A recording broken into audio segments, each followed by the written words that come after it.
Hello, my name is Margaret Atwood, and it's my very great pleasure to be talking today to the one and only Jane Goodall.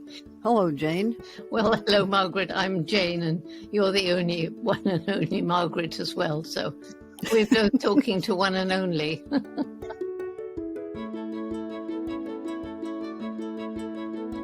So when I'm writing a novel, I always decide what year the person is born.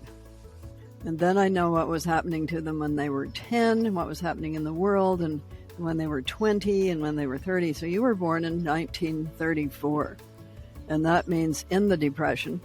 And then when you were 6 or 5, along came World War II. Where were you living then? Just before the war, like 6 months before, my father took a house in Le Touquet in France because he wanted, oh my goodness, wanted me and my sister to grow up speaking French. For some odd reason, he didn't speak French. I was there with my sister, Mom and her friend and 2 kids. And then learning French, we'd been there 3 months and war broke out and we had to leave. So we went to my father's mother's farm for 3 months and then came where I'm speaking from now, my grandmother's house, which is now a family house. I was born apparently loving to watch anything that crept, crawled, flew, ran. We had a dog, we had a cat, and then as soon as we got here to Bournemouth, I spent all my time watching animals in the garden and the cliffs above the sea. Before we go on with me, it's your turn now. You were born in yes, what? I was born in 39, so 2 months after war broke out. So in fact, my whole early childhood was spent in that period. And my childhood was similar to yours in the animal watching department, although possibly more so because we were in the Quebec North Woods and did a lot of frog watching and turning over of logs in case there might be a newt or a snake. And my dad was a forest entomologist, and an early conservationist, like very early, the period when people thought you were kind of a lunatic if you were interested in those things. So I sort of grew up that way, but I don't imagine that your family was saying, Jane, we want you to grow up and go off and study chimpanzees. No, not at all. No. My childhood, the other thing apart from being outside with nature, books, no television. Must have been the same for you, really. It was, yeah. So books, and I was only about 10 when my grandmother, in those days, if you saved up coupons, I think this was from packets of cereal, you really could get something free. Now you save it up and you get half price off, but you still have to pay. But in those days, you didn't have to pay. And she got me this book, The Miracle of Life, which has just been reprinted. It's not for children at all. No. It goes right through evolution and Darwin and ends up with the human anatomy and medicine. But it was one of my most favorite books, along, of course, with the fiction, which was Tarzan, Dr. Dolittle special. Yes. So I was 10 when I fell in love with Tarzan. I was very jealous because he married the wrong Jane. Well, he did. I'm quite sure he did. Anyway, I knew there wasn't a Tarzan, but that was when my dream began. I would go to Africa, live with wild animals, and write books about them. Which brings us to the next thing that people always ask about. I bet they ask you too. And that's the hope word. The hope word. Which is the hope word. Where do you get hope? I think you should start that one off. Well, okay. So my answer usually is why not? So if you're not hopeful, things are going to get less hopeful. And if you are hopeful, that may generate more hope and actually inspire people to take action, because if you don't have any hope, then there's no use doing anything. I quite agree. So people who say we're doomed, I'm just not interested in that. It's not. It doesn't generate any sort of positive activity. I see hope as something tied into action. And so Yes. I see, like, we're in a very dark tunnel right now. There's no question. We are. We've got climate change. We've got loss of biodiversity. We've got the pandemic. We've got racial discrimination. We've got, we've got all these problems. And so that's the dark tunnel. And right at the end, it's a little speck of light. And we don't just sit at the end of the tunnel and hope that light will come. I think this is going to be not possible to answer, but I'm going to give it a crack. Where have you found the most meaning in your life?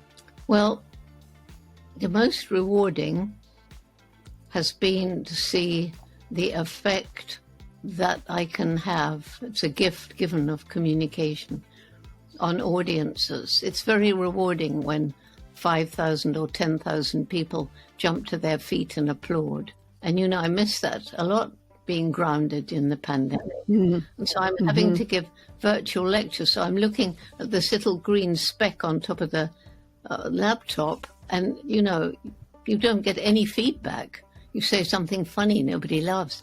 You say something sad, nobody has hands up to their eyes.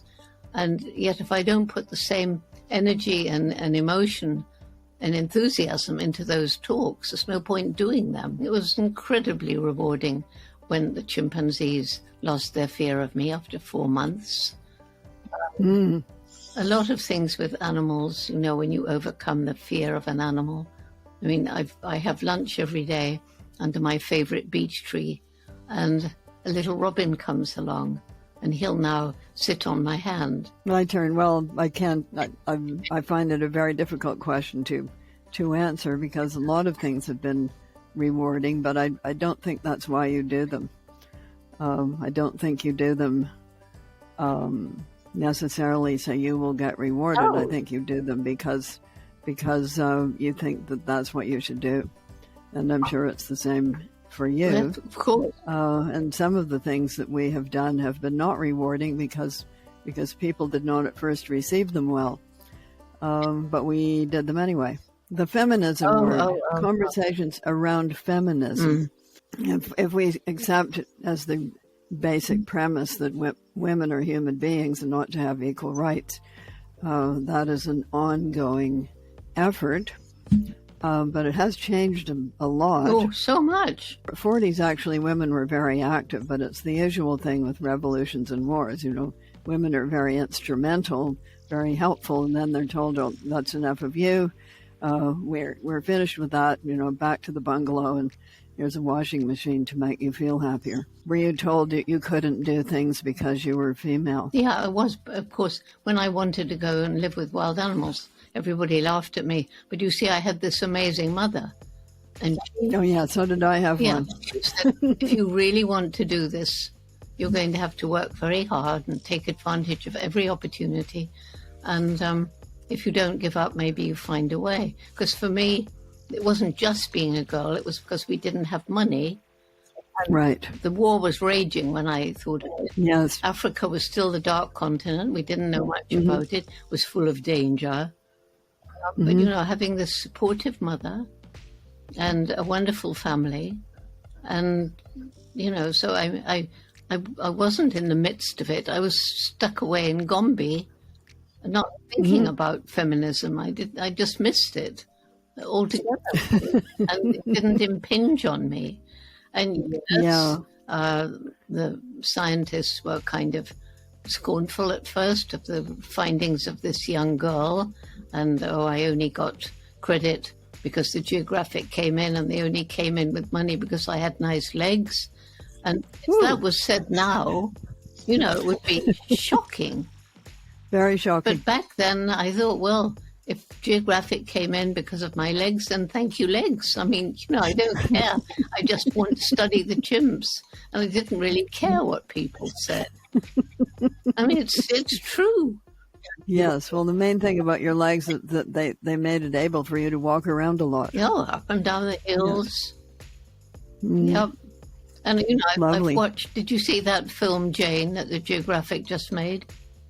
No, I haven't seen that, but I will. If you see it, you'll see my legs, and they're not bad. So you've been very interested in Greta Thunberg and that movement. Extinction Rebellion, but also your Roots and Shoots. And that has been a huge success. We have 65 countries and growing. And yes, it's wonderful. Even during the pandemic, we've had new Jane Goodall Institutes with, of course, Roots and Shoots is part of all of them, all 24. One new one in India with Roots and Shoots rushing across India, and the other one in Turkey. Wow, No, Turkey. And how is that going? Super well. Wow. And we're all over China. We've got about 2,000 groups in China still. And the government hasn't shut it down? No, they love it. And they keep asking me for stories to go on. It's their equivalent of Facebook. Yes. And they're very keen on the environment within China now, really. Well, that would be huge. If they could turn around and cut their emissions. Yep. So you probably know about an online thing called Project Drawdown, which tells you, it has the statistics, it's got the cost, it's got the benefits for all of the things that we are doing now, that if we did them more would cause a net drawdown of carbon from the atmosphere by 2050. So I'm very keen on them as well. Margaret, I understand that your new book, Burning Questions, is coming out next month. And, well, what is it about? Oh, it's a collection of essays from 2004 to roughly now, let's say 2021. And it's the third such collection. There are two earlier ones, so it's the third in a set. And it's just stuff that I was writing during those years, which were pretty tumultuous years. Mm-hmm. We had the big financial meltdown. It was right after 9/11, big financial meltdown. It was when I was publishing the Mad Adam series, which is on topic for what we've just been talking about. And then it goes on through the election of the person whose name shall not be mentioned, and other kinds of social changes and uproars, continuing on to about now. But of course, environmental questions were front and center for me during those years, and I find myself, because we went through a big pile of paper to get these essays out and decide which ones to put in, I noticed myself making quite a few speeches about this and telling people that if they kill the oceans, they'll stop breathing. That's my short form of why they should do something. Yeah. Because people usually, in general, are slow to action until it's impacting them. Well, that's it. That's why I kept saying, awful though it is, the fact that the hurricanes and the flooding and the fires are hitting the US and Europe, suddenly it's not just them over there. It's not Bangladesh and India. It's hurting us too. Also, I give people the benefit of the doubt. Sometimes what they're doing is literally through ignorance. They don't know. They haven't had the right education, or nobody's pointed it out to them in a positive way. And it's amazing how people do change. We are told that we live in an age of, bubbles, and that people in this bubble will never listen to people in that bubble. So part of your mission, I take it, is to open up communications between the bubbles. Yeah. Oh, they're now calling them silos for some reason. Are they calling them silos? Yes, they don't know what goes on in a real silo. No, I think not. Don't fall into one. No, you don't want to fall into one. What was the compelling, convincing thing you have said to someone who was indifferent to or skeptical of your mission? The first thing I try to do is to find some little thing that links us, like maybe you both love dogs, maybe, I don't know, something, if it's possible. And so make that connection. Take time to listen. My mother taught me that. She said, if somebody you disagree with confronts you, listen to what they say, because maybe they've got some ideas that never occurred to you. And I think that has to happen. People have to find a common ground. Yeah. and it's very hard because there are huge vested interests that don't want that to happen. Yep. However, the sci-fi writers would be on this like a shot. So the very rich person gets an island, and they put in all mod cons, and they're going to isolate there, and while everybody else goes down the chute. But you have to have people to run these things. Yeah. So you're going to have a staff. Yes. And at the point at which the contents of your freezer is more interesting to those people than you are. Yeah, right. That'll be the end of that. Yeah. And I think some people who were thinking in terms of being a billionaire on an island that has already occurred to them, that if they don't actually do something about the planet, they're just as doomed as everybody else. Well, of course, and besides, unless their island is frightfully rich and fertile, where is their food going to come from? Exactly, where is it going to come from? And as for shooting yourself off to Mars, good luck with that. So what are you going to do next? What's your next big thing? Well, you mean other than dying? I say that to people. I say, this is going to be your problem because I'm going to be dead. And they say, no, you're not. And I say, yes, I am. They say, no, you're not. I say, yes, I am. So I was a seed investor in a new method of disposing of your corpse, which is, it's very green, Jane. Okay. So we know about green burial, but this one is called recompose, and you get turned into compost quite rapidly. It started in Seattle. They called it originally the Seattle Death Project, but I think that was a name that was somewhat off-putting to people. It'd be regeneration. They've floraled it up a lot. It's now very floral, and it is not. It's hardly impactful at all on the carbon balance. Plus, so good for your rose bushes. So this is something we have to think about. One of my fans wrote me a letter quite some time ago and said, I'd like to make you a gift. And my gift to you is going to be a pink, organic, handcrafted silk shroud. And I said, maybe not just yet. So maybe not just yet, Jane. So what are you going to do meantime? Well, I'm carrying on with what I'm doing, and when I can, I miss my friends. Really, I do, and they miss me. I haven't seen my grandchildren who are in Tanzania for 2 years. Oh, boy. I haven't been back to Gombe to see the staff there. And, oh, dear. I need to visit the JGI centres, and I know it means going on an aeroplane, but aeroplanes will fly. I would never have a private jet. But, if there's a commercial airline flying there, we haven't talked about the rights of animals, these sentient beings. We need to ban factory farming. We need to ban unsustainable commercial fishing. There's an awful lot we need to change. Yes, I think we need more marine parks. Yep. A lot more marine parks because they really work. Yeah, well, you're into marine parks and I'm into forests. They're the two lungs of the world.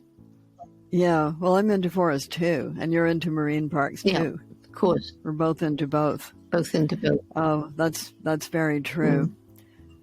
And organic soil, of course. Oh, a huge carbon sink. We're killing soil with pesticides and herbicides and artificial. I mean, it's terrible. We literally are losing our soil, and then we've had it. Yeah, so that's the real reason for buying organic. It's not that it's going to kill you not to. It's that we need to regenerate the organic soil because it holds carbon and dead soil doesn't. Regenerative farming is the way to go, and permaculture. I'm with you, Jane. Yep. Let us just talk about when we think the pandemic is going to be over. Oh, we can't, can we? We don't know what Omicron's going to do. Well, let us pretend that Darwin would say that viruses being what they are and evolution being what it is, it's going to take the path that is most favorable to itself. Yeah. And that would be spreading faster but being less lethal. Right. So that seems to be what it's doing. And there are some people that think that the 1919 influenza epidemic turned into the flu we have now, which is not nearly as lethal. Right. Yeah, so maybe it will become something like that. And we'll just get an annual shot. What do you think? I don't know. I'm continually talking to my virus experts about it, and they don't know either. So they don't know. Nobody quotes no, so this is going to be a guess rather than a no. Well, I mean, there's so many problems. Like you get a very mild dose of COVID-19, say Delta, and you're not very sick and you don't go to hospital, but you're very prone to long COVID. And one of the side effects of that is irreversible brain damage, which is why... Really? Yes. Oh, that's horrible. Yes, it is horrible. That's why I'm being extra careful, because I do need my brain. Silly old you. I need mine, you need yours, our teams need theirs. Yeah, they do. Well, anyway, I think we should end on a very nice positive note. So in your work with discrimination, I mean with gender equality, there's a native... there's a tribe in one of the Latin American countries, and I was talking to the chief, and he said, our tribe is like an eagle, and one wing is male, the other wing is female, and only when the wings are equal will our tribe fly high. That is a wonderful thought. Isn't that a good I will tell that to Equality Now, which works around the world on laws having to do with gender. Yeah. So they will be happy to hear that. It's a lovely one. And it's a good saying. Wonderful. Well, it's been great Jane, meeting you and talking to you, and I look forward to seeing your latest book. I'm going to go look up your legs right away.